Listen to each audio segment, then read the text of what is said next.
Welcome to another episode of Popcorn and Root Beer. I am your host, Steve, but this show is not about me, and today joining me are two men who need no introduction, but it is still my job to do so, even though, gentlemen, we've been acquired. Well, Brian, we've actually been acquired by your home company. Jake, you and I are no longer flying solo in this. We are part of a new team over at the Fantasy Sports Advice Network. How are we feeling about that? Hey, I'm having a great time so far. I agree. It's been a great time. So far, they've basically changed nothing for us except a little bit more resources, a little bit more team members. Speaking of new team members, that brings me to Brian, our giant and coffee drinking friend. How are you? Hey, what's happening, fellas? Hey, I'm pumped about this. All of a sudden, they said, "Hey, we're going to bring in more teammates, and we're going to expand outside of just football, outside of just sports." I'm all here for it. So, movies, TV, I'm down to chat whatever.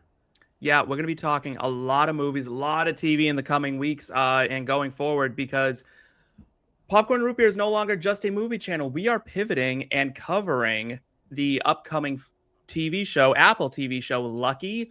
Episodes 1 and 2 drop next week, and we will be seeing you promptly the next day to discuss everything that we felt about Anya Taylor-Joy's new show. So very excited on that front. But today we aren't here to talk about Anya Taylor-Joy. We're here to talk about Ryan Reynolds and Hugh Jackman, two men that have historically been Ryan Reynolds especially is the barometer for straight men. It feels like as to like he feels like the safest. I don't know what it is for straight people that Ryan Reynolds is the safe pick for like an attractive man, but he held that mantle for like a solid decade and a half. Yeah, easily. Yeah, absolutely. It was like if you say Ryan Reynolds is attractive, like, okay, you're not gay. Like that was everybody's thought. It was like it's fine to say. Yeah. Why though? Why Ryan Reynolds? He honestly feels like he could outgay a gay man. Like he just is just universally. He's just Ryan Reynolds. I guess it's hard to look at him past anything of just that's who he is. I think he's just like the epitome of like, your traditional attractive male. So like saying he's attractive, like it's not like it's so generally accepted by everybody on every side. Like I think he's attractive. Don't get me wrong. He's not ugly, but like facially, I don't know if there's anything significant about. Like he's got like the 6-pack abs and he's tall, but like beard, facially, good I don't know hair. if He's your epitome of conventionally attractive white male. So if you say that's attractive, like an 8 across it's the not board. weird. I feel like that's what I was gonna say. I was like, I think it's the fact that he's not actually a 10 anywhere, and he's just rocking 8 and 9s everywhere, and that like you can't hate on him because he's not that 10. He's not perfect, but he's damn near close to it. Yeah. No. So it was just a question I had for my straights here, but let's talk about what I think is Ryan Reynolds' magnum opus, Deadpool and Wolverine. I think this is. I'm gonna spoil it now. I think this is Reynolds' best movie ever. Really? Yeah. I don't think Reynolds has ever been better. I think he's at the absolute peak of his powers here. He is gunning it the entire movie. I mean, he came out and he's throwing gas, right? Like he is absolutely, he's Mizorowski in the 9th. You know what I mean? No like changeup, no curveball. Yeah, he's throwing 105. Yeah, he's throwing 105 the whole time. Just absolute ridiculous. Let me lay this out for you here because it's not just me that thought this, right? So 77% on Rotten Tomatoes, which I thought was low for this, comes out after Endgame, kind of after the MCU does this whole multiverse thing, pokes a lot of fun at the fact that the multiverse is not working for the MCU. Still only pulls a 77. They're Disney now. There's a lot of Disney jabs in there. A lot of fun jabs there. Why only 77% on Rotten Tomatoes? 94% popcorn meter, but what happened with the 77? Not that that's a bad score. I just think it's too low. I think it's the culmination of the fact A, it's an R-rated movie, and B, it's a comedy. Traditionally, I don't think you see those movies performing as well as, like, my personal feelings for most comedies. I think it's way higher than when you look at the actual scores that are coming in. And they are rated, too. It does kind of, it niches the movie a little bit, where it doesn't open it up for absolutely everybody, too, which, maybe it bums out parents. Well, damn it, it's an R, I'm pissed, and I can't bring my kids. I think that's part of it, too. And whenever you're in the comic book universe and you take some liberties with it, you're naturally going to knock the critic score down because a lot of the critics are going in there thinking, got to be comic book accurate, got to be lore accurate. And like if you take some liberties or you take the characters in a different route than you would typically go. Plus, critics never really love the toilet bowl humor, for lack of a better term. They always knock that down a little bit too. They're like, the jokes were funny, but they're a little too dirty for me. Like, no, it's Deadpool. Yeah. You knew what you were walking into. Some of the jokes in this movie I thought were, and they didn't win the award that we'll get to later for like my favorite quote in the movie, but there is some that came up that I was just absolutely enthralled with. I love it. I love when like we really get those like funny, like when people say edgy comedies, they normally mean like racist or like homophobic or some sort of like, it's stuff that couldn't be made today. Like, it's not politically correct enough to be made but today. This movie absolutely is. Like, it's fine. It's edgy in the fact that it's like really dark and really like, you know, he's going for it, but nothing that is like going to get the whole movie shut down. Like, there wasn't like a group of people that's like, I can't go see this movie because blah, blah, blah. You know what I mean? So I felt like he did really good on that. And frankly, you know, this movie may not have been made for everybody, but everyone seemed to see it because this movie made $1.3 billion at the box office against a $400 million budget, exceeded predictions for its opening weekend, grossing $211.4 million in the US and Canada and $444.6 million worldwide on its opening weekend. That gave it the biggest opening of an R-rated film ever, the biggest opening of 2024, and sixth biggest opening ever in the US and Canada. And what we're here to discuss today is, did it deserve, because it was the largest July opening of all time. Interesting. Yeah. I didn't realize that. Yeah, I would not have guessed that. Yep. No movie has ever opened in the month of July and done better than Deadpool and Wolverine in their first weekend. Crazy, because I know Spider-Man comes out traditionally in July. Yeah. Yeah. And so we got two movies this month that could make a run at it. The Odyssey and Brand New Day.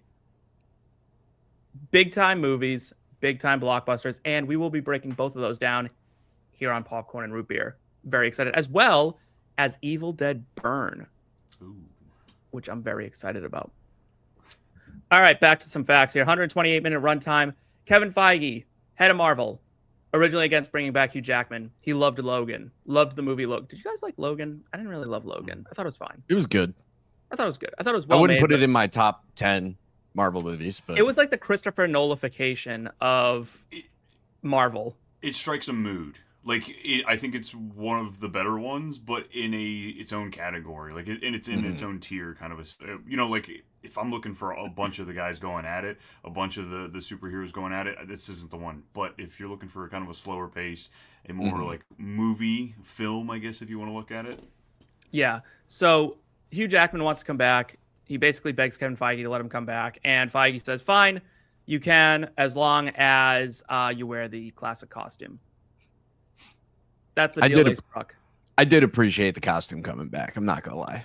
Probably the greatest scene that we got. I mean, we'll get to that point, but like that's one of my favorite scenes in the movie. We're actually getting to it right now. Thank you for the pivot point, because it's time for the Portals Scene Award, which is the best scene in the movie. There's a lot of good scenes in this movie. But what is the best scene in the movie? Jake. Yeah, this one's hard because like there's so many routes that I want to go.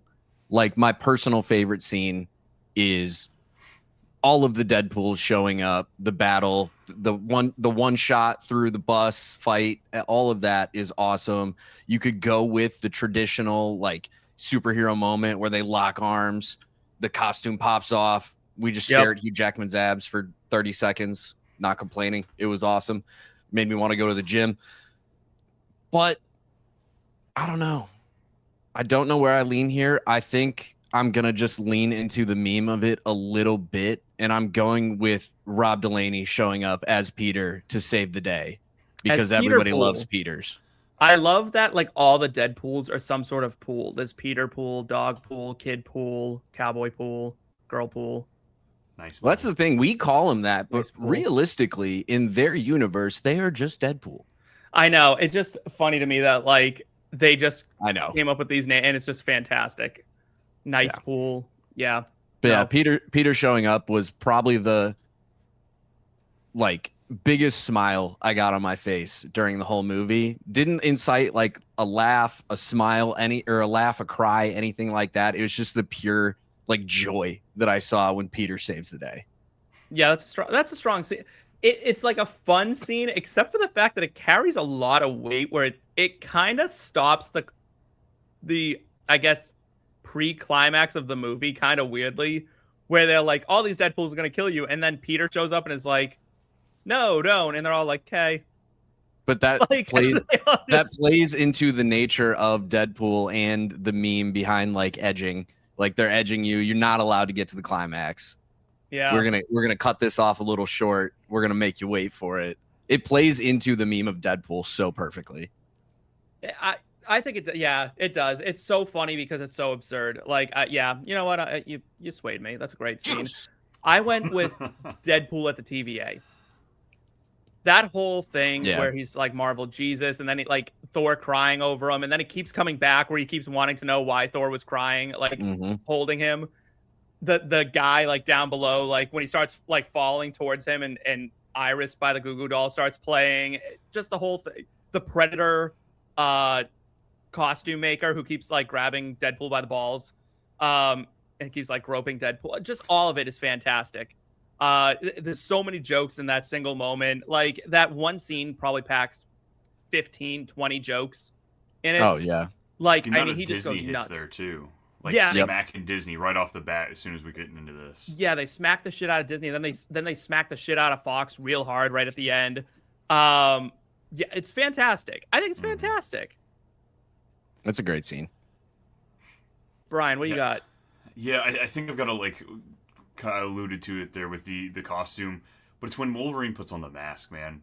We waited 25 years for this. It's been so long. The slow reveal, the music. I don't know if we're gonna get enough time to talk about the playlist alone. The soundtrack of this is absolutely incredible. The songs hit so damn perfectly. And this was one of those scenes where, like, it's just like, yes, this is what we're looking for. This is what they teased out in how many different movies. Like, we saw Wolverine take over this franchise, you know, with the origins. Right. After the trilogy, he came into the scene, and that was our first dabble into Deadpool. And I shit you not, these are probably two of the greatest cast, like, characters of all time. Not just superheroes, just characters in general. Yeah. It was so perfect, and we got a taste of Deadpool back there, you know, a decade and a half ago, and I'm glad that this is what we finally came to, you know, full circle. I think that's like such a perfect encapsulation of the sick nature of Ryan Reynolds, because he knows like the fans are waiting for that moment, and he immediately undercuts it by asking what the wind resistance is on those blowjob handles. Like immediately just undercuts the entire moment. Can we briefly just touch on the fact that we've technically had Deadpool for like 22 years at this point? Because you can't convince me that his character in Blade Trinity as Hannibal King is not just a pre-manifestation of his role as Deadpool. He's the same guy. It's also the origin of my favorite fourth wall break in the entire movie.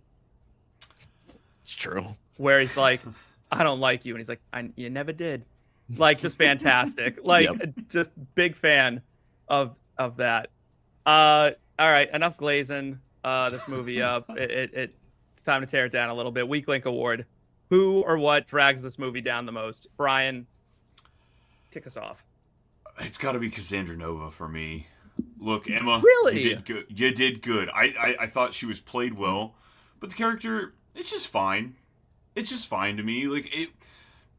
I don't know if there actually would have been a perfect villain to play through this movie. So like that might have been her downfall there. You're climbing up a muddy hill. You're not going to make it up there, but it's just not nearly as memorable as some of the other villains we've had come in here, and just, you know, we're moving the plot forward. That's fine, but yeah, just okay. I think so. I want to piggyback off of that because I think it's actually emblematic of a larger problem. I think the plot of this movie is pretty bad. 100%. Yeah. 100%.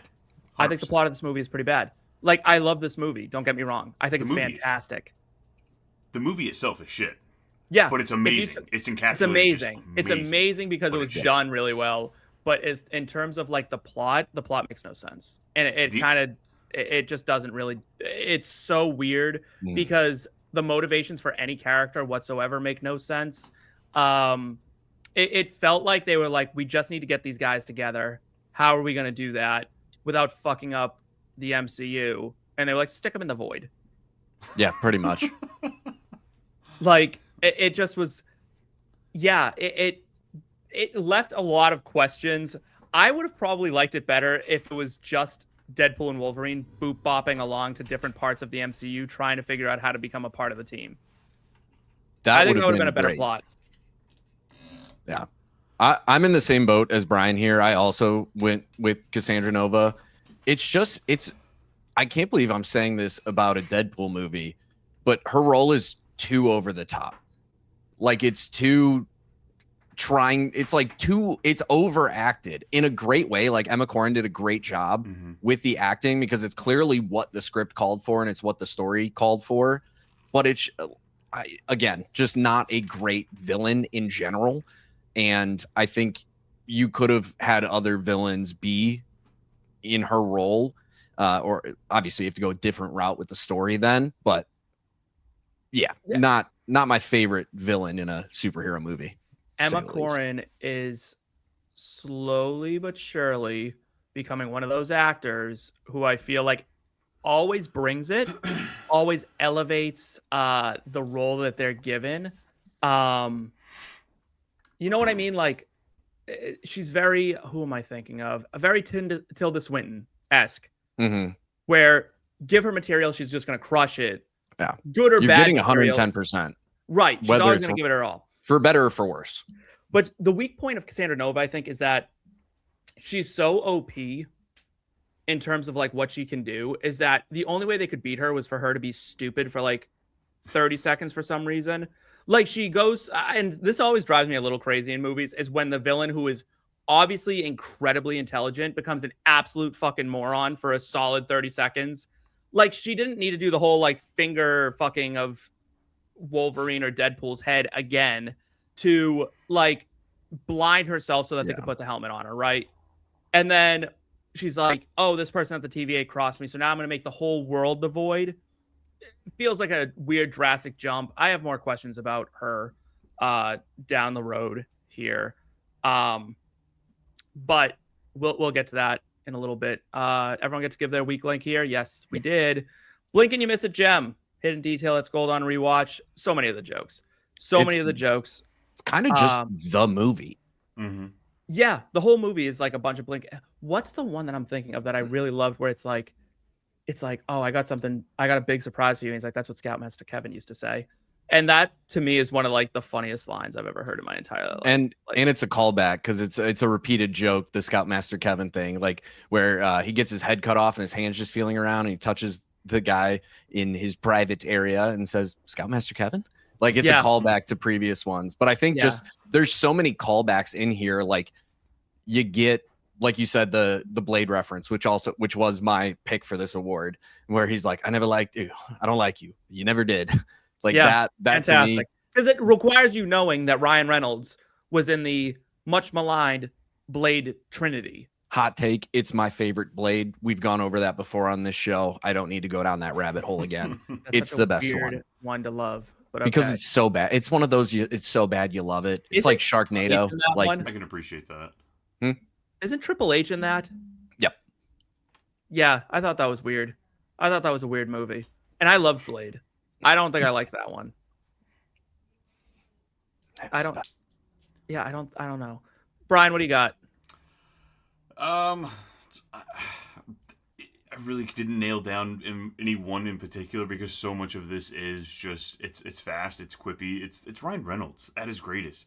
Like when we first met him in Waiting in Van Wilder, so much of my favorite like quotes from him are the after jokes, the things that just kind of fall behind, and that's what a lot of this was. So nothing official. It's just him and his humor. It's brilliant. Yeah, you gotta like listen to this movie. This is not a movie you want to like do something else while you're watching. Like you can because you don't need to see it, but every time you watch it, there'll be something else that you catch. This is the epitome of ADHD. Like it moves so quickly. It does. It bounces you right around. It bounces you right around. Even like the dead 20th Century Fox logo, like that keeps popping up. That's funny. Like all of it works. All of it works.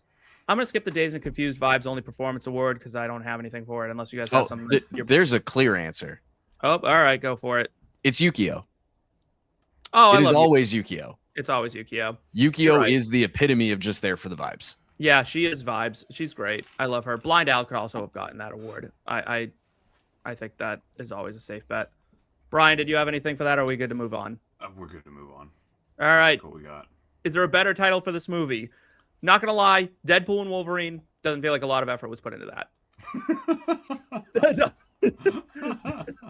Don't feel like they put a ton of effort into that. Not saying it's bad. It actually works. Like I was gonna say, I don't think you need a different title for it. Like, as we've stated, the storyline is not great. The plot itself is not great. So there's no way to really elevate that or play into that without like defrauding. Like they were telling you, you are getting Deadpool and you are getting Wolverine and you're going to like it. And we did. We all did. Yeah, it doesn't set you up for failure. It doesn't imply that there's going to be some great missing storyline from the MCU. It doesn't suppose it's going to give you a great plot at all. You get to see Deadpool and Wolverine, and it's rated R. I think I read somewhere that it was originally supposed to be called Deadpool and Friends. See, that's Deadpool 2. Yeah. Yeah. So I came up with one. I think it should have been called Deadpool, Welcome Back, Motherfuckers. That's the next one. Yeah. That's the fourth movie in the... I think that would have been a better title, personally. But like, if you're gonna go for it, like, go for it, right? Like, but Deadpool and Wolverine works. I mean, obviously, I got the poster back there. It's like prominently featured in my life. So, The Greatest Showmen. Oh, that would have been fun if they played on that. They do actually, like, blink and you miss a gem when he bashes Deadpool's head into the car radio for like 2 seconds. He plays The Greatest Show. The Greatest Show plays, which I thought was funny. I didn't catch that because I hadn't seen The Greatest Showman until very recently, and I've since watched it and I love it. This is a weird award to give out because I don't think this movie really had the emotional capacity to pull one of these, but the Ellie from Up award for one character death that would have devastated the viewer, it's Deadpool. I don't know. They just killed off Deadpool and we're like, yep, that's it, it's over. That would have been really sad and a really weird ending to this movie. Yeah, I had Nice Pool. Nice Pool did die though. Oh, this is if they didn't die. I thought just the saddest death. Yeah, one character death that would have devastated the viewer. Oh, okay, gotcha. Didn't see that. I'd be devastated if Blind Al died personally. Yeah, Blind Al got killed off. That would have been rough. Yeah, that would have been rough. They killed off basically everybody else at some point in Deadpool. Yeah. So it's kind of the epitome of Vanessa Carlyle as a character. Yeah, I feel like they should have used her more. I think she was busy during this. I wonder if they're ever gonna let her be copycat. Probably not. I feel like I don't even know how they're ever gonna get Deadpool back in the MCU. I just don't feel like we're gonna ever see him again. He still wants TJ Miller to come back. I don't think TJ Miller's ever coming back. I know. I just recently watched Silicon Valley, and I'm like, season 5 on, it's still good. But didn't he get in trouble for being a creep or something? Yeah. So, probably. Which should have surprised nobody. But I will say, according to IMDb / his Wikipedia page / whatever, Wade Wilson / Deadpool is slated to appear in Doomsday. Really? Makes sense. How are they going to do that? Because he's got to break the fourth. That's got to be a real weird. I just love it if he just walked across the screen for 2 seconds for no reason whatsoever. He's just in the background of scenes, kind of watching what's going on, and they totally undermine the entire seriousness of Doomsday with Deadpool constantly being ooh. You do have to remember that this whole saga is essentially the multiverse saga still. Mm-hmm. So it's probably going to play into that multiverse of maybe it's not the Deadpool that we got, which is from Earth 10,005 and then goes to 615 or whatever it is. Yeah, it may be a different universe as Deadpool that we get. It's still going to be Deadpool. I mean, it's still going to be Wade Wilson. Mouthless Deadpool. That would be funny if they called that back. That'd be I like that he kills him at the end. All right, just one Oscar. Who gets it? Brian, I said that we'd have time to talk about it, and we're about to talk about it. The soundtrack gets the Oscar. Let's talk about it. Iris, Like a Prayer, Bye Bye Bye, Angel of the Morning. Incredible. Whoever was we need needle drops. They hit it 100% of the time. They all worked. They all worked. Blown away. Absolutely Blown blown away. away. Like, absolutely incredible stuff. Bye Bye Bye was the perfect song to do that to. I don't know why it was, but it was. It was. Like a Prayer, I've never seen it used better. And then Iris, getting a double dose of Iris in this movie. Not once, but twice, with that one TVA employee. I loved it. I loved every second of it. Can I ask a quick question about Iris? Because my wife Yeah. and I have this argument all the time. Is Iris a good karaoke song? You got to be. I pretty say fucking no. Old. You got to be pretty good. I say that's my point. My thing with it is like it's not a good karaoke song because I feel like you have to be able to sing, right. If you're or at not least a good like singer, captivate the crowd enough to get the whole chant going. yes. So I consider myself a pretty decent singer. You're a I good would singer. I would probably avoid Iris Thank you. at karaoke because You're on my side. if you're not on, that's a lot of yelling. That's a yelly song. There's a lot of high notes that you have to go to, and if you're screeching for 4.5 minutes, that's a lot to put people through. And I think that's almost considered hostile at that point. I think that's a real rude thing to do to people. But yeah, no, I don't think it's a good karaoke song at all. I think it's actually an incredibly bad karaoke song. Thank you. Yeah. Brian, what about you? You gonna go belt out Iris at the Oh, The Expo? I'm not a karaokeer. Really? I can only hit so many octaves. I can't go to the high ones, and then it You could just do the bassy songs. You could just sit there and sing like I don't even know who. Yeah, White Christmas Marvin by Gaye. the Drifters is my You could do, go-to if could I do Marvin absolutely have to. What is it? Josh Turner. Barry Lock White. them door and turn the lights down low. Yeah, that's what I'm thinking of. Barry White. That would be a fun one. Yeah, but those aren't fun karaoke songs, are they? Well, I you want gotta. something- I don't know. You could just drop down into whatever you need to do. Like Walk the Line by Johnny Cash. You can do that one. Yeah, 'Cause you're that's one of the mine. most fun ones. That's gonna get the I bar walk the popping. line. Yeah, I just do Higher by Creed, and then everybody ends up singing it, and you just say vowels half the time, and you're good. Smart. I mean, my little brother, he just got married this weekend, and he was singing, he had a band, and he was singing Pink Pony Club, with the band. And my brother is the worst singer that's ever walked this planet. Totally tone deaf, has no concept of holding a tune. And he was going for it. And I mean, he was trying to go to falsetto and everything. It was awful, but it was great. Yeah. So there's a thing about being bad at karaoke being as entertaining as being a good singer. I just saw this on Caleb Herron's podcast. Jack Martin, an actor, said, "You, in order to do karaoke, you have to be a bad singer. You can't be a good singer and do karaoke." Yeah, we got pseudo kicked out of a bar one time because people were treating karaoke like it was open mic night, and it's karaoke, so we're like having a good time while people are singing their karaoke songs, and some barback who wasn't even working came and tried to fight my wife. And so I Oh. tried to fight him, sort of. I just stood up and he got scared because I'm not an intimidating man by any means. I'm 5'10", 180 pounds. I'm nothing special. I made this guy look like a Coke can. I mean, it sounded like he was trying to fight your wife, though. So, yeah. I My mean, wife would have beat his ass too. I know, but I think that's the fight he was prepared for. You know what I mean? Like, Right. he wasn't prepared My for a wife was handicap match. bigger than him. This man had nothing. He had no right getting in someone's face about laughing and having fun. Brian, when's the last time someone sized you up? Because you're pretty tall. You're like a big dude. I'm 6'5", but I wouldn't say I'm a big guy by any means. I'm pretty Just lean, so Size. Most people have to look. They have to tilt their head a little bit. Yeah, I've never actually been in a fight in my life. Have I? Should I have probably been 'Cause no one smacked can around reach. a handful of times for shooting off my mouth? 100%. But yeah, I think just the height alone kind of that and the voice kind of backs people off a little bit. But Well, no one can reach you. Yeah, exactly. Got to keep the face ready for the camera. Yeah. It's like Gotta they're like, keep I'm the wife gonna. around. They're like, let me tell you something. When you sit down, we're gonna have a problem. When you go to take Oh. a nap later, you're Yeah. in trouble. Exactly. Anyone giving an Oscar to something other than the soundtrack? Ryan Reynolds. Yeah, sure. I liked it.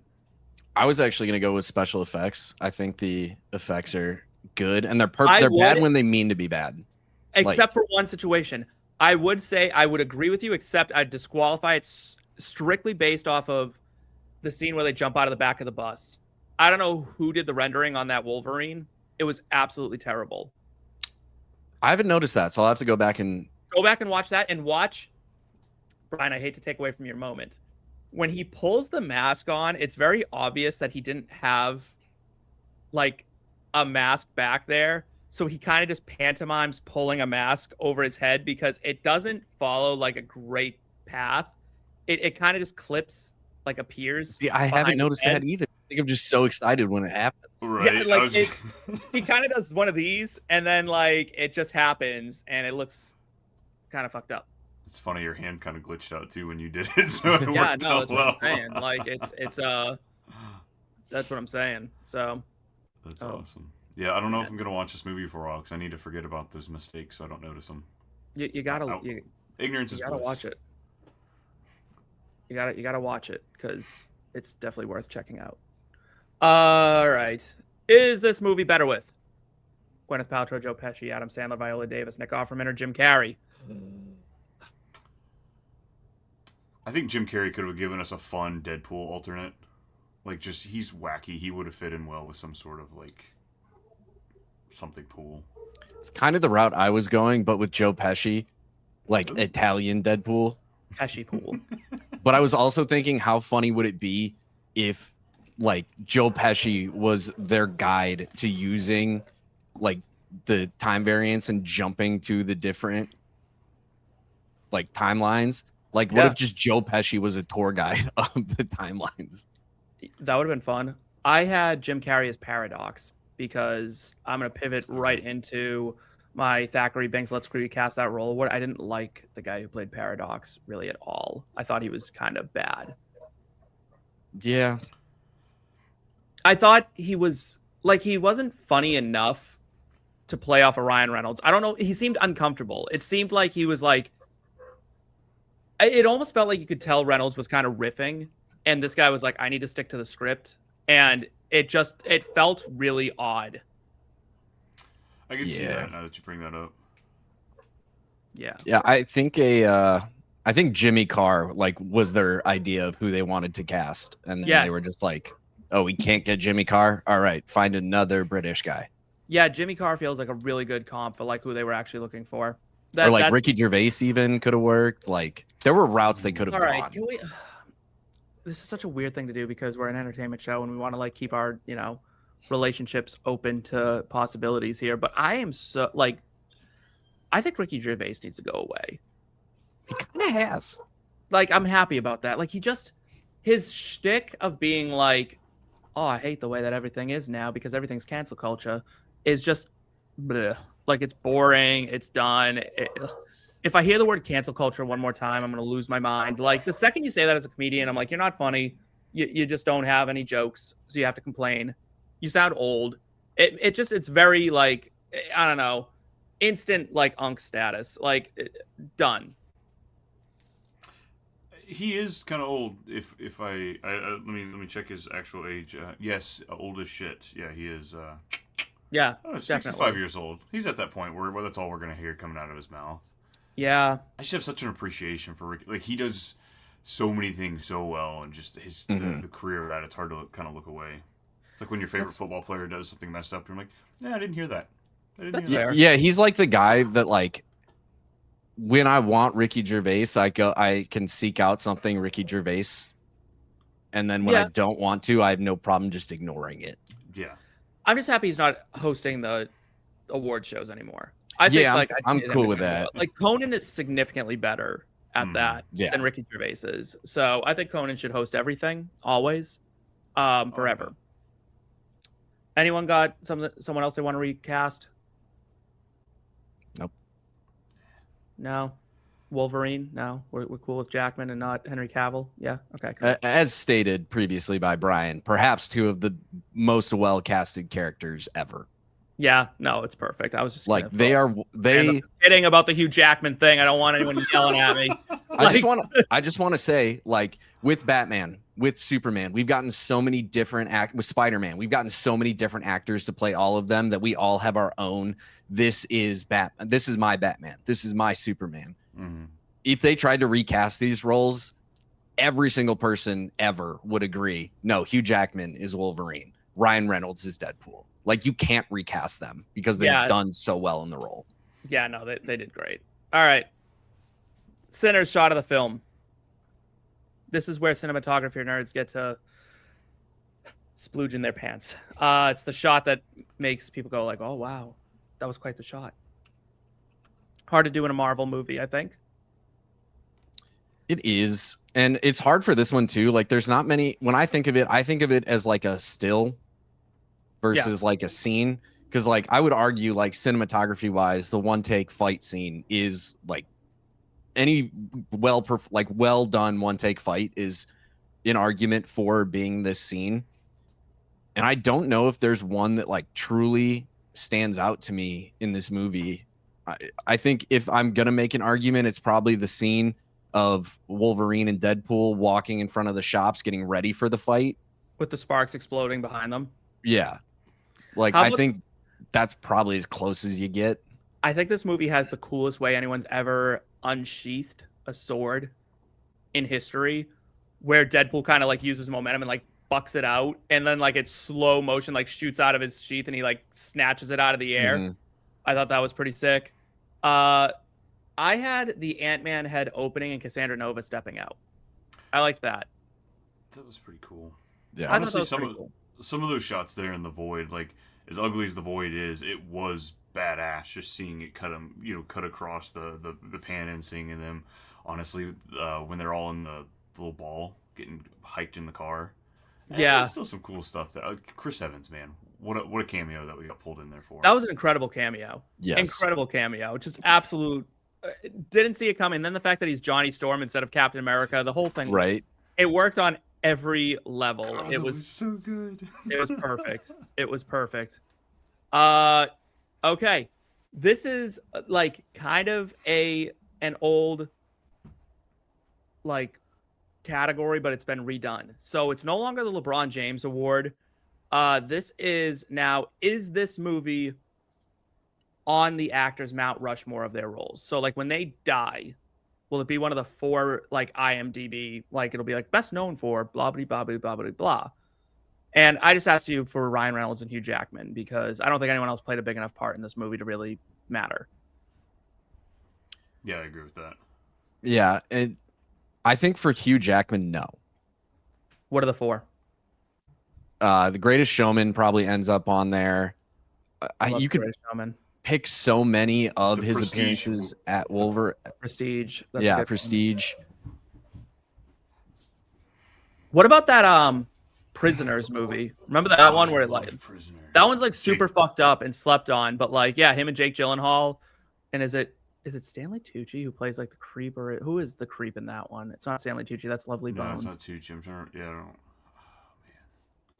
Like that one's really good. Like Logan's probably on his Rushmore. So now we're at 3 that are locked down. Yes, for Jackman, and then probably make an argument for Les Miserables. It was one of the roles he's been nominated the most for. True. So I think that probably comes in there. Oh man, maybe this isn't on it. I had him as yes. I mean, it just made $1.3 billion. You know what I mean? Like it's hard to like have such a successful movie and be like, yeah, it's not on my list of things. I think if you want to put it, the argument is like he gets one, Wolverine appearance of a movie on his Mount Rushmore, and then you pick one of them. This could be it. Which do you think he'd want? Do you think he'd be prouder of Logan or of this? I think he'd be more proud of Logan. Probably. Logan's a better acting performance. So like as an actor, especially a guy like him who has made his career on the stage as well, like clearly just so passionate about the craft. I think Logan is the better of the choices for him. Okay. But I think you can also Happy Feet. No. Okay. I like maybe. But I think you could make a legitimate argument that X-Men, the original, the 2000, belongs on his list. Like that movie gave him his career. Go back and look at the I like physique he had in that X2. movie versus what he has now. It's so crazy that like he's definitely in like really good shape in that, but he's in like regular person really good shape. Like Mhm. he's still got like some sort of fat to him. He Like wasn't that famous yet. He couldn't afford good steroids. yeah, I Right. know. Like I just need someone in Hollywood to come out and just be like, we're all on steroids. There, you now know the answer. Like I also heard, and this could be wrong, that like all celebrities like microdose Accutane, and that's why they all have like perfect skin. Interesting. Doesn't Accutane have a lot of like really bad side effects? That's why they though? microdose it. Yeah, but still. It's a tiny bit of I don't know. Accutane. I mean, how else would they all have like perfect, flawless skin? There's something going on out there. They make millions of dollars a year, and they could It's all spend fake, money on huh? other skincare stuff. Full They have Okay. dietitians that craft their entire diet for them and cook every meal in the I most was healthy way a possible. celebrity, I would never be able to have like a dietitian because they'd quit because I'm such a picky eater. I just Same. cannot do it. Like I'd be like, just chicken nuggets. I don't know. Like See, how I'm do a you- picky eater, but nuggets? you could also just be like, here's chicken and rice, here's beef and rice. And I'd be like, cool, thanks. No, I don't want that. I want flavor. Like I want a lot. You know what I love, and I just had it yesterday. Garbage mall Chinese food, like oh, yeah. like That's that cheat deep day, fri- baby. that deep fried like garbage food that has like is the like you can taste how empty the calories are in it. It's the emptiest of empty calories. You're like, I am not satiated in the slightest. I am still hungry after eating an entire giant container full of it, and I love it. Like That's I why they love give you it. so much. It's so you can eat more later. It's absolutely incredible. Absolutely incredible. But yeah, I think for Hugh Jackman, no. I think Ryan Reynolds, you could make an argument, but I think if it were up to him, he'd probably say Van Wilder. Mm-hmm. He'd probably go. Just I because think he of goes with this. waiting. Yeah, I think he goes with. I think this is definitely for Reynolds. I have yes for both. I don't Like, know if he Logan- picks this Logan one can over get the just fuck outta Deadpool. here. Though. Well, he's Like- dead. He doesn't get this pick. We do. Like, Yeah, I mean, I'd say yes for probably. both. The movie made $1.3 billion. It's just too successful to leave off. Yeah, but the 4 presidents we have on Mount Rushmore weren't the most successful. That's. I mean, I don't think it's quite the same criteria. I think they were I probably know. easier to carve or very notable faces. I think most of the presidents tended to look alike for a while there. Fair. So, like, you know, Abraham Lincoln, pretty aggressively ugly man, like, pretty, noticeable face. Brian, what do you think? Break the tie here. I'd say yes.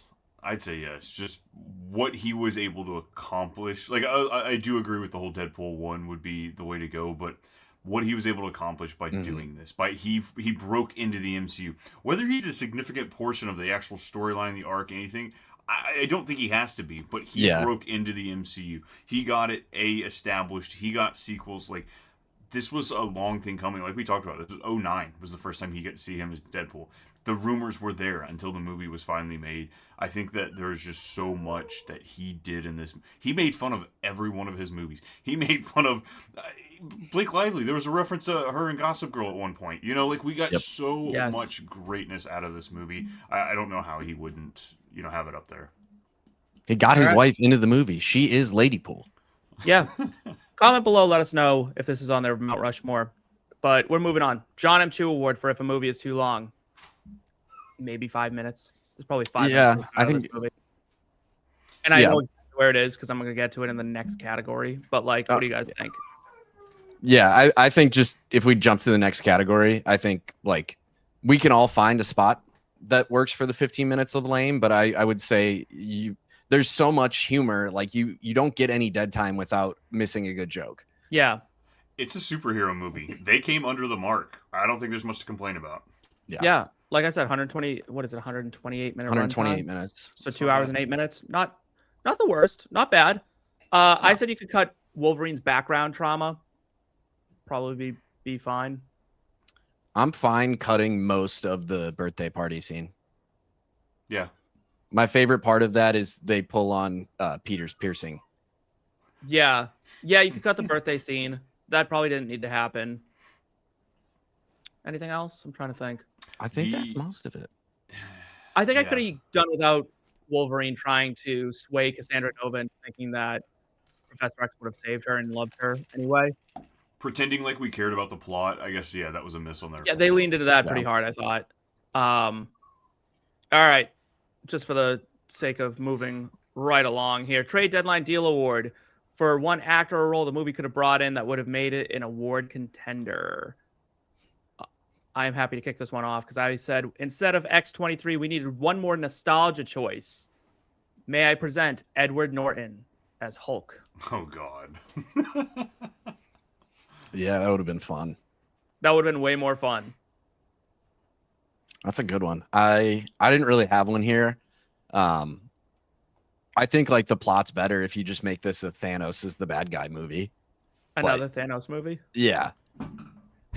When he snapped himself away, he actually went to the void. That would be amazing. It would have been better plotline wise. But yeah, I think Brian disagrees. He just threw his water bottle in absolute disgust at your... Yeah. It's fair. Couldn't stand it. No, I'd say bring in Nick Cage. That would have been a fun cameo. Oh, Ghost Rider? Like a Ghost Rider. Yeah. That would have been sick. Yeah. Oh, one of them. That would have been great. Imagine if like the Snap did just like send everyone to the void though, and they just showed up and like all the dead people are just like chilling in the void. That would have been so funny if they made a reference to that. Everything. If they were just like, no, they're just like just showing them like all accepting that they're in the void. They're all just partying in the void, and then the circles start to appear. Yeah, that would have been very interesting. All right. Do you got one of these? Oh no, you said like Nick Cage. That's great. Yeah. What script did they get award for an actor who's in a totally different movie? I didn't really have anyone for this. It felt like everyone was kind of like maybe the guy who played Paradox. Yeah, that was my pick. I was like, too serious, and I get what you're going for with the role and the way it's played, but yeah, it's like no, I don't think so. I don't think we did. I'm happier without him. People's Elbow Award for something that shouldn't work, but you just love it. Opening scene. Using the corpse as a weapon in the whole bye scene.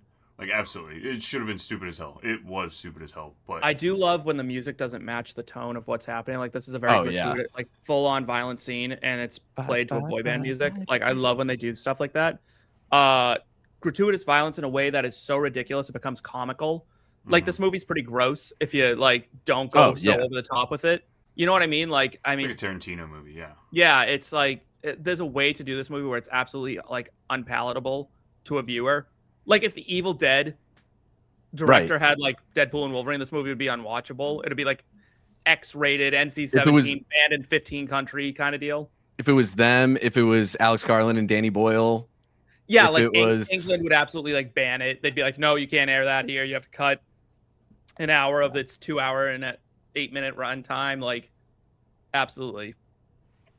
Jake, what about you? You got a People's Elbow? Again, not really. Like that is kind of just the epitome of Deadpool. Is like this is not supposed to be a superhero movie. It's a superhero movie, but it's not supposed to be. He is the definition of an anti-hero. But like we still root for him and treat him the entire time like a superhero. He has a superhero moment at the end. But like it's just kind of again the movie. Like the movie fits so many of these categories so well where you can just say the whole thing. Yeah. No, this movie it covers a lot. I don't have a little thing for it, but is this a good movie to lose your virginity to? Yes. I say, yeah. Oh, all right. I said no. Explain. I mean, I don't know about y'all, but losing your virginity, there can be a lot of laughing moments there. It doesn't go as well, so why not bring a little comic relief to it already? Something else to laugh at before they laugh at you. Did either of you have a movie on while you lost your virginity? I've told this story multiple times on this podcast, and it's my always answer. Family Guy is the correct answer to what you should lose your virginity to, and you can't tell me that this isn't live action superhero Family Guy. Yeah, that's great. That's great. Brian, I don't know if you remember when you lost your virginity, but did you lose it to a movie? I don't think so. No, I don't think so. You just had it. You were just in silence.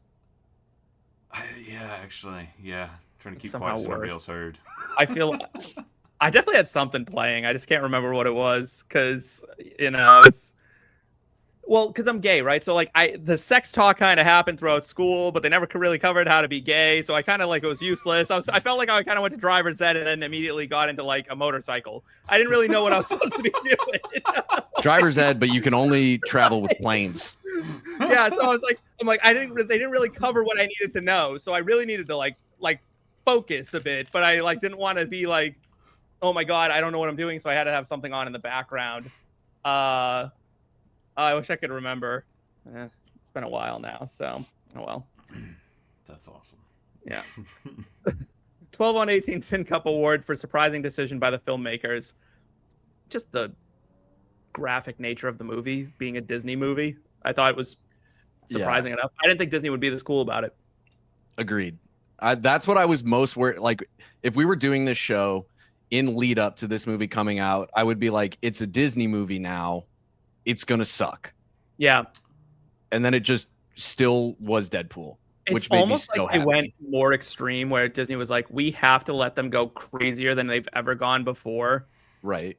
Just to like prove that like we're cool and we won't like totally ruin this like very fun IP. Yeah. Brian, do you have any surprising decision by the filmmakers? I guess, just kind of piggybacking there, just what they were allowed to do, what they were allowed to say about Disney and Fox was outstanding. Disney, yes. Fox, way more shocking that they were able to like, because it's not a Fox entity anymore, and I didn't know you were allowed to like take the shots that they took at, you know what I mean? Like Ryan Reynolds, he must know he doesn't need to go back to Fox for his next movie. Yeah, I know. He doesn't. He's that Netflix contract that he's clearly on. Oh, that's true. Yeah. You know what's funny though, Jay? Because before we did Popcorn and Root Beer, we had Take Two, and we've kind of been on Ryan Reynolds like fan club for a while. Because remember we did If? Yeah. Yep. Like, or IF, whatever the fuck it's called. And we both like walked in being like, this is gonna be stupid, and then it was like really good, and we were like, shit, this is actually good. Really, and it's been that way with like half of his Netflix movies. Like when I loaded up the Adam Project, I was like, this is gonna be stupid, and I love that movie. And look at that. That movie launched like a career because Walker Scobell now is like, it's Percy Jackson. Everywhere. Like that kid's everywhere now. Like, I'm like, oh, good for them. Good for them. I think Ryan Reynolds makes good movies. He doesn't make, you know what Ryan Reynolds doesn't do? Is he doesn't try to make great movies. He just makes movies. He doesn't make films. He makes movies. Popcorn movies. Yeah. And he knows what he is. He knows his shtick. He goes, because you know what he did that one time is, did you ever see Life? Yes. Yes. Where they advertised Jake Gyllenhaal and Ryan Reynolds, and I'm like, this is gonna be so much fun. And then Ryan Reynolds, spoiler alert, dies 15 minutes into the movie, immediately, just gone. And I'm like, now I don't want to watch this because I don't want to be stuck on a spaceship with Jake Gyllenhaal for that long. What was the movie where he was buried? In the whole movie, he was in a freaking box. Oh, what was that? Isn't it like Buried Alive or something like that? I think so. Yeah. That's another bad movie. Anytime he starts doing that, it's bad. I was like, dude, you're trying to like move your way into the Oscars, and like that's not you. And he dies at the end of that one too. Every time he does a serious movie, he dies. Buried, yeah, it's just called Buried. Okay. Yeah, see, that movie should have been buried. Fucking terrible, awful movie. I love Ryan Reynolds. Hated that movie. Hated Life. The Jake Perry would live in the Millennium Falcon Award for a prop you'd want from set. All right. Let's explain this real quick to the new listeners because we're on a new channel and we've been acquired and we need to explain some shit.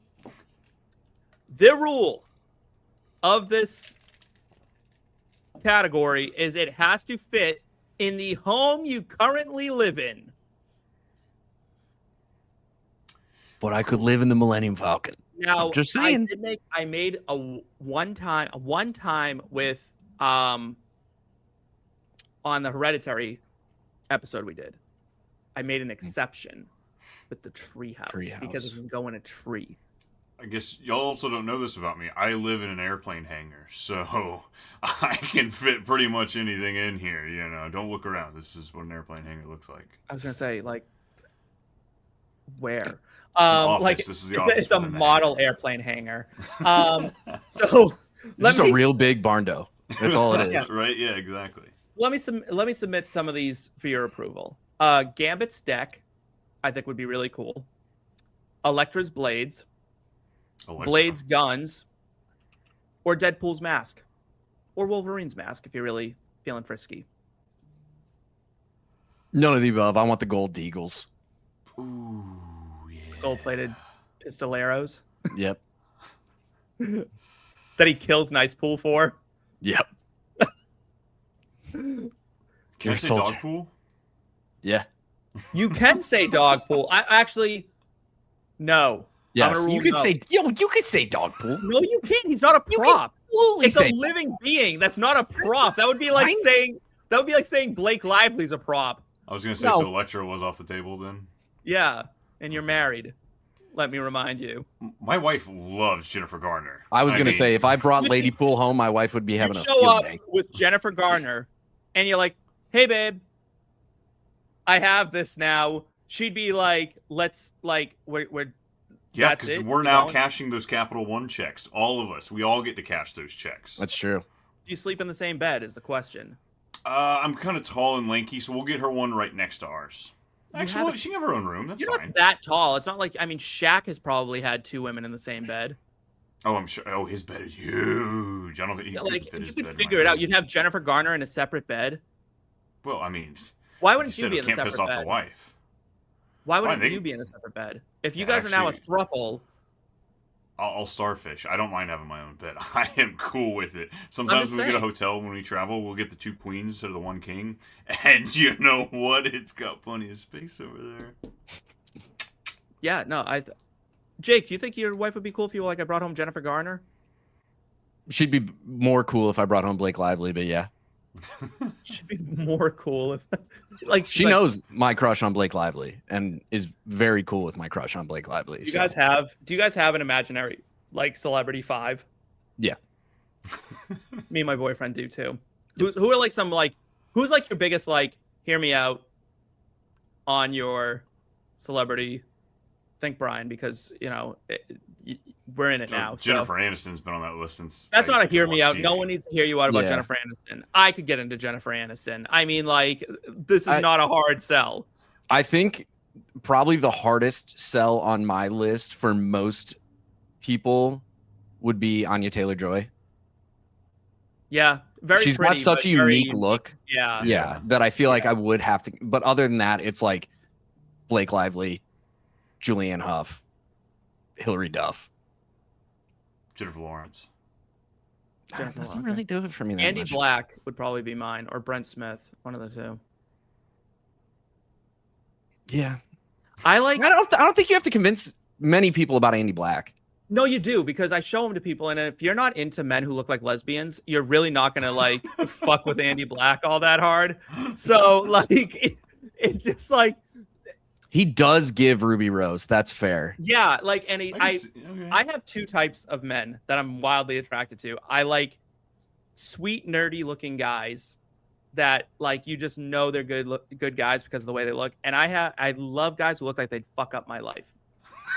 You like the extremes, the polar Yeah. opposites Yeah. there. So my boyfriend now is very much like, he's like very clean cut, glasses, like tall, thin, like very cute. And on the other end of the spectrum, I just really, really fuck with guys who like, I'm like 100% would fuck up my life. I would need to go to therapy for years to get over it. Is that the side Jacob Elordi falls on for you?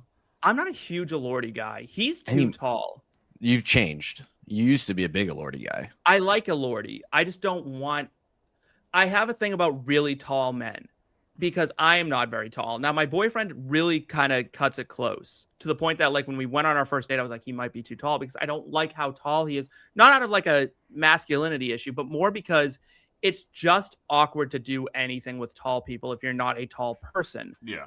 Like, if That's you fair. try to hold a tall person's hand, I'm not going to like reach. You know what I mean? I don't want to reach. You're out. not like uppies. I want to hug. Yeah, like, and I don't like that they loom because, like, you know what I mean? Like, Yeah. it's like, why are you like blocking out the sun if you're that much taller than me? So, like, Brian would be wildly off my list because he's so fucking tall. Like, and I don't want to Just share a give me bed with chance. someone that Come on, tall. Steve.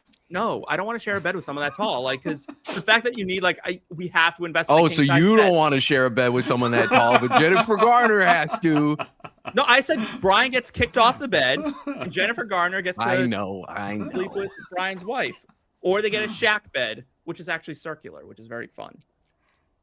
Well, No, you it's put not. the quarters in, like the motels, like shakes and stuff. Do they still have those? I have no Probably. idea. Brian showed I his don't know. age I got a there. shady Brian- motel about Brian 6 is the miles from my oldest of house. all I'll of go us find here. out. So Brian has like aged himself with that one. Drive-in date night double feature movie to watch with this one. Can I offer you The Greatest Showman? You First can. or second? Second, I think you get like a little palate cleanse with that one, like because the problem is you come out of this movie and you really feel like making like really dark jokes to all your friends and family afterwards. And I just feel like that's a slippery slope. So you go in with The Greatest Showman, and then you have like some nice music in your head, a little bit more family friendly. I think that's nice. See, I'd go a different route. One, because we've again talked about this on the show before. I think The Greatest Showman is wildly overrated, but I would go Obsession first and then follow it up with this. Like, get them really uncomfortable and then bring in this humor to kind of like balance it out a little bit. Oh, I loved Obsession. I did too. That was so good. Did you see it, Brian? I haven't seen it yet. What do You you have mean? to. It's Like, so what are you good. doing? How are you on a movie podcast and you haven't seen it yet? Like everyone else in the world has. We all went. It wasn't on the list. What list? The list that we said that said Deadpool and Wolverine. I have to tell you to go see movies. Like That's how it works. That's what Seth this isn't told me how was I gonna wanted to happen be. here. This isn't the type of manager I wanted to be in my life. I didn't want to have to tell people to do things that they should just do. Do I have to tell you to wipe your ass too? Like where's the I line? wipe my own ass. I've got a bidet. I'm good. I didn't need. See, now I have information I didn't need. I know. Clean. Hey, I've got one too. It's great. Best Great. $10 investment I ever made. Oh, absolutely. Absolutely. Hey, would you clean peanut butter out of a rug? Would you use water? Would you use a dry towel? You use water. The man's got a point. Okay. Fair enough. Great. Brian, what the fuck would you do as a double feature with this movie? Oh shit! I wasn't as creative as I wanted to be on this. Give me waiting. You know, let me open up with the early days of Ryan Reynolds, and then let me come into what he has peaked at. Elena Ulbach. Little action there. She's fantastic in Ted. Love her. I really do love her. Yeah, she's fantastic. All right, Hot Take Hall of Fame. Spicy opinion about the film that needs defending. Who's got one? Well, we know yours. This is the best Deadpool movie. I go further than that. I go further than that. This is the best. This is better than any Marvel movie not named Avengers.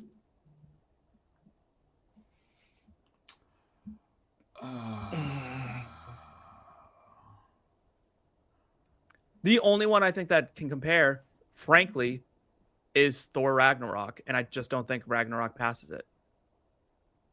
We got to talk about that sometime because I think the Love and Thunder hate is so unwarranted.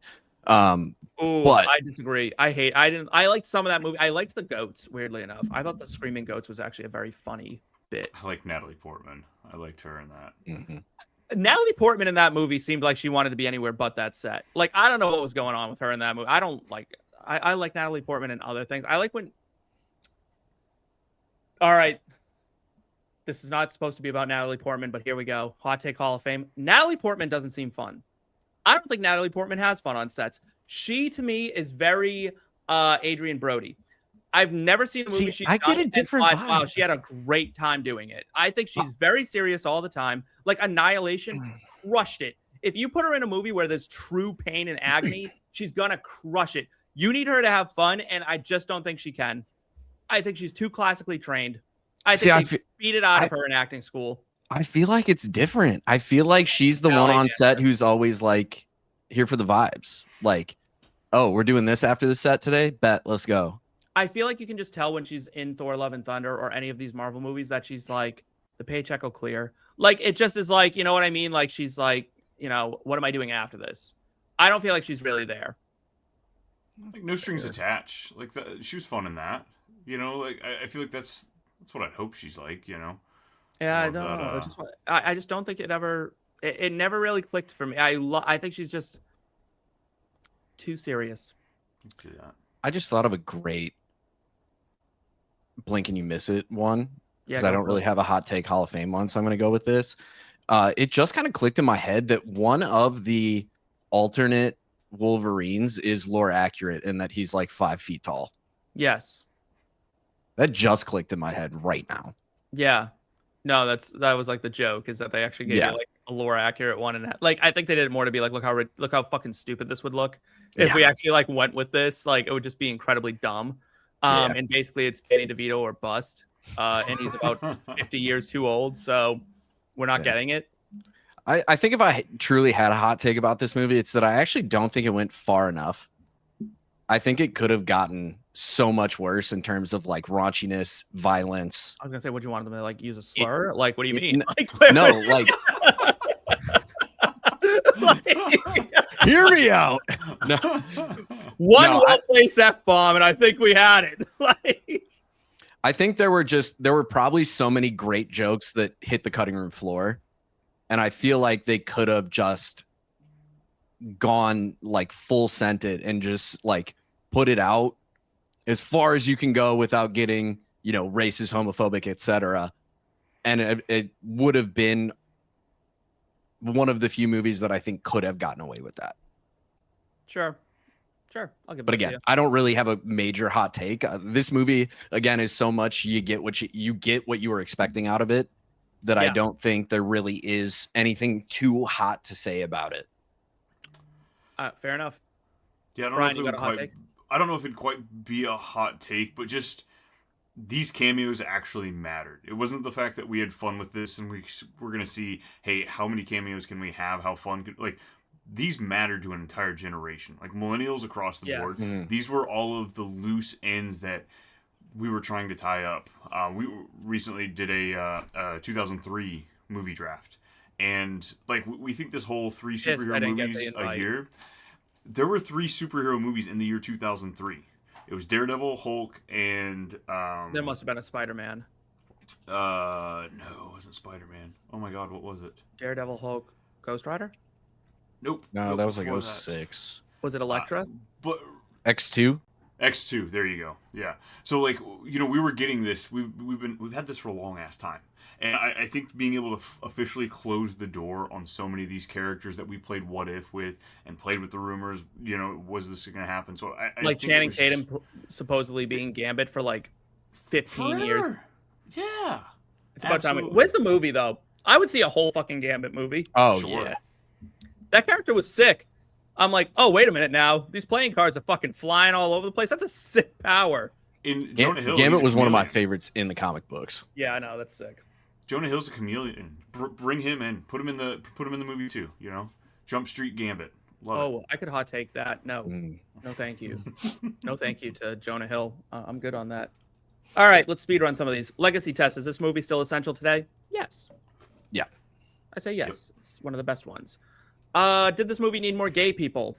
I think Deadpool's very pansexual. I think he covered a lot of it. I would like to see... You get Yukio and Negasonic Teenage Warhead. Maybe we needed a queer couple. I would have liked a gay pool. That would have been fun. I feel like they couldn't do that without going so deep down the stereotype rabbit hole. I think it would have been really funny if it was just a regular Deadpool that just happened to be gay. And he was just gay. What if just... with a little rainbow pin, like right on his, like, where his lapel would be. I think that would have been really funny. I will say, I think they kind of were trying to lean into that joke a little bit with Nice Pool. Yeah. Like, he's definitely more effeminate than your average Deadpool. Also has one of the best moments where he's like, the proposal, and he's like, what the fuck was that? Like, that what the fuck was that is the best. If there was a, like, we need an award for, like, best line read, because that's it, where he's like, what the fuck was that? Like, bitch, you think that's what I do? Fantastic. All right, life lesson of the movie. Anyone can be a hero. There's a hero in all of us. I think isn't something you find. Yeah. You are enough. What is it? What is it, Brian? Purpose isn't something you find. You know, he had to stumble into it a little bit. There you go. That's cute. I liked both of yours. Those were good. Is this movie for the girlies, the gays, or the straights? This is a straight person movie. All day long. I kind of think it's for everyone. Yeah, but it can't be because we had to say or. Fair. You can't handle the truth quote of the movie. What do you got? This one's hard. I got it. Ready? Deadpool goes, I'm about to lose everything that I ever cared about because that hairy thunder cunt from Down Under cunt finally dies and he's standing right behind me, isn't he? And he turns to Logan and goes, welcome to the MCU, by the way. You're joining at a bit of a low point. Thunder cunt from Down Under cunt. Yeah. That's a good one. We got 2 C words in a Disney movie. And to me, like, that's why Deadpool and Wolverine will always be famous. The after credit scene too, with Chris Evans in the truck saying exactly what Deadpool, like when he was like, "Oh yeah, he said all this about Cassandra." What's her name? That was fantastic as well. God, just that little tirade. I'm like, dude, you haven't said that many bad words in your career. Like, Yeah, that was crazy. It's nice to know that Chris Evans has that in his repertoire. Yep. I might go with he died of murder, you dumb fuck. Yeah, that was a good one too. That one just, again, line delivery more than the quote itself was just. Yes, there was commitment behind that line. That, and when he tries to run away with Dogpool, and he's like, "I'm sorry, the corn was too thick." Like as he's like handing it back, and the way they suck it, Fox. I'm going to Disneyland. Yeah, get fucked. Yeah, and then when he's like, they keep saying like who the Dogpool's papa is. Like, do not insult this animal's, like, what is it, autonomy. He can choose his own papa. Fantastic. Just great stuff. Great stuff. Here I am in beautiful downtown South Dakota as he's just in the woods. Yeah, it just, it was wrong. The Honda Odyssey, like, fucks hard. What's the difference between this and the Honda Odyssey? The Kia doesn't fucking suck. Yeah. Dude, the strays the Honda Odyssey was getting in this movie. Right, know, that's they probably the bring it most right reliable vehicle I've ever seen in my life. Same. And then they bring it right back. They give it its flowers, and then it's like, Disney's going to make him do this till he's 90. Love that part, too. Would having Steven Tyler appear in this movie have made it better? No, probably not. I'm going to find a way to just say yes. Steven Tyler as hair metal pool. Yeah, sure. I like that. We're going to make it work. Brian, Steven Tyler. I mean, we could have had a Dream On sequence. Yeah, somewhere in there where he pulls out the music. Okay. Like it. All right, this is one that I always try way too hard at, and I did it again. So if this movie was an NFL, NBA, or MLB player, who would it be? I won't go first. I have this one. All right. This movie is Josh Hamilton. Okay. He wanted to be in the MCU so bad. He wanted this to be part of the MCU, just like Josh Hamilton just wanted to be a professional baseball player before drugs derailed his life. And then he got here. He had his moment. He set a record in the home run derby. And yeah, we're just going to ignore the end of his career where he just kept relapsing and doing bad stuff. You mean where he threw a ball into the stands and like caused a guy to fall 20 feet and die? No, that was an accident. That one's not. No, I know, but that's what happened. Like the fact of the matter is that's what sent him on the train that like derailed his whole career, is an underthrown baseball, sadly enough, into the stands rather than to like a cutoff man. But this is Josh Hamilton in the home run derby, 50 home run season. This is that Josh Hamilton. The culmination of all of the years of want. We got it for a couple glorious years. I like it. Brian, what do you got? Nothing fun or creative. Pass. Okay. I went with Isaiah Thomas, specifically the Celtics version. Amazing and an absolute star, but he showed up after the peak of the team, Marvel, and so it is kind of lost to history how good it was. I like it. Yeah. I like it. That's a good one. I know. I like mine. I love yours. But I love yours. I commit to this one so hard. This is one of my favorite categories. We both really do like to go after. Thanks this for the one. asterisk there. The heads up. It's okay. It's fine. Well, Step on your toes. That's realistically, we all all of them get our love. I mean, we try to answer the questions, but some of us. This one always requires a little extra research outside of the movie itself. Yeah. You gotta like get the vibe of the movie and the timing and it's a lot of stuff going on in that. So now you know. Why didn't they train astronauts to be miners in Armageddon award for questions you need answered? Why the fuck would Cassandra Nova willingly stay in the void?